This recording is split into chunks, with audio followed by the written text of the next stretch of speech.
ሀገራዊ ጉዳዮችን እንደዚሁም ዓለም አቀፍ ጉዳዮችን የሚያጠቃልሉ ዓለም ላይ ምን ተፈጠረ የሚባልባቸው ፕሮግራሞችና የቪዲዮ እይታዎችን በዕለቱ ስብስባችን ይዘናል። እስቲ እጅን በአፍ ከሚያስጨኑት የተወሰኑ ቪዲዮዎች በጥቂቱን ጀምር። ከሰሞኑ በሶሻል ሚዲያ ሲመላለሱ ከነበሩ ክስተቶችና ቪዲዮዎች መካከል ይህኛው አንደኛው ነው። ወተት በሊትር 200 ብር ሲገባ አልበቃ ብሎ አሁን ደግሞ ላሞች ራሳቸው ሚዛን ሳይጠይቁ በራሪ መሆን ጀምረዋል የሚባል ክስተት እንዲፈጠር አድርጓል። ቦታውና ስሙ መጥቀስ የማንፈልገው አንድ የሰላም መንደር እንደሆነ መገመት ይችላሉ። ነዋሪዎቹ ጠዋት ተነስተው ዛሬ ምን ይዘን ቢሆን ብለው ሲጠይቁ ዝናብ ወይንስ በረዶ ብለው ሲጠይቁ የደረሰባቸው ግን ፍጹም የተለየ ክስተት ነው። የሰማይ መና ሲጠብቁ የሰማይ መላጥ ገጠማቸው። ላሚቱ ከታች ያለውን የኑሮ ውድነት መቋቋም ቅቷት ይሁን ወይም ደግሞ ከሰዎች ጋር ከመኖር ሰማይ ላይ መድረስ ይሻላል በሚል ፍልስፍና ብቻ መሬትን ለአንድና ለመጨረሻ ጊዜ ተሰናብታ ወደ ላይ በራለች። አንተ ያመሃል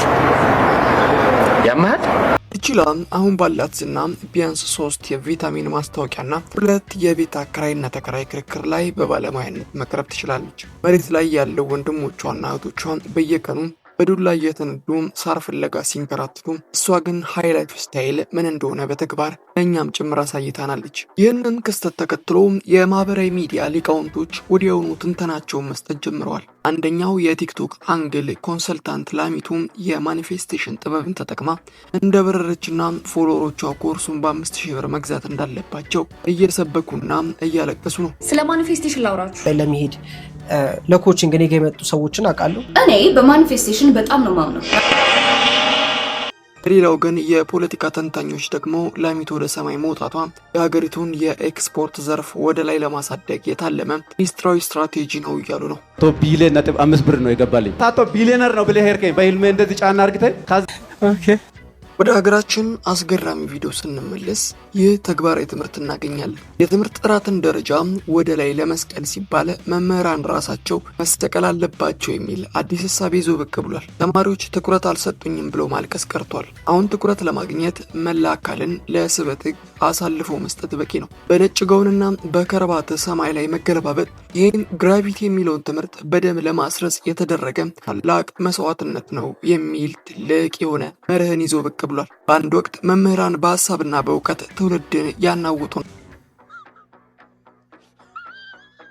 ወደ ሽንት ቤት ሞዴላችን ልንመለስ ነው። ጠዋት ተነስተው ወደዚህ ግቢ ፍላጎቱን ለማሟላት ጎራ ሊሉ ይችላሉ። ሽንት ቤቱ ግን ዝም ብሎ አይጠብቆትም።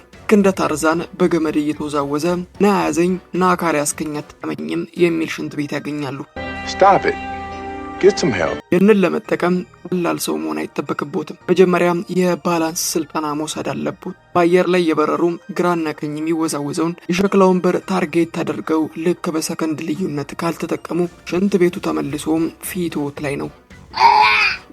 በእኛ ሀገር እንጀራ በወጥ በስነ ስርዓት እየተበላ በሚኖርበት ማህበረሰብ ውስጥ ይህንን ቪዲዮ ማየት የባህል ድንጋጤን ብቻ ሳይሆን የሆድ መታወክን ሊያመጣ ይችላል። ስጋን በእሳት መጥበስ የጀመርነው ከ1000 ዓመታት በፊት ቢሆንም በ21ኛው ክፍለ ዘመን ግን መልሰን ወደ ኋላ እየተጓዝን ይመስላል። ይህ የእኛ ዘመን ጀግና የባህር ምግብን ለማብሰል ጊዜ የለው። ፋየር ማድረስ ለማይችለው የቲክቶክ ስክሪን ሲል የራሱን አፍ እንደ ማብሰያ ምድጃ ተጠቅሞታል። ያው ኦክቶፐስ እግሮቹ በሰውየው አፍና አፍንጫ ላይ እየተጠማዘዙ ሲንቀሳቀሱ እናያለን። ኦክቶፐሱም በደመ ነፍስ የሰውየውን ከንፈርና ጉንጭ አጥብቆ ይዟል። የሰውየው ፊት ግን ምንም አይነት ህመም ወይም ፍርሃት አይታይበትም። ለመሆኑ የሰው ልጅ ምን አስጨነቀው? ሰውየው እኮ ቪታሚን የበለጸገ ምንም አይነት ኬሚካል የሌለው የባህር ምግብ ወይም ደግሞ ፍሬሽ ፉድ እየተመገበ እንደሆነ ያምናል። ምናልባት የኦክቶፐሶቹ እግሮች እንቅስቃሴ በፊቱ ላይ የሚያደርጉት ጥብቅ ትግል ለእያንዳንዱ እንቅስቃሴ ነፃ የፊት ማሳጅ ወይም ደግሞ ፌሻል ሜሴጅ ሊሆን እንደሚችል መገመት ይቻላል። በኪዮስ መሃል ጥበብን መመልከት ታላቅነት ነው።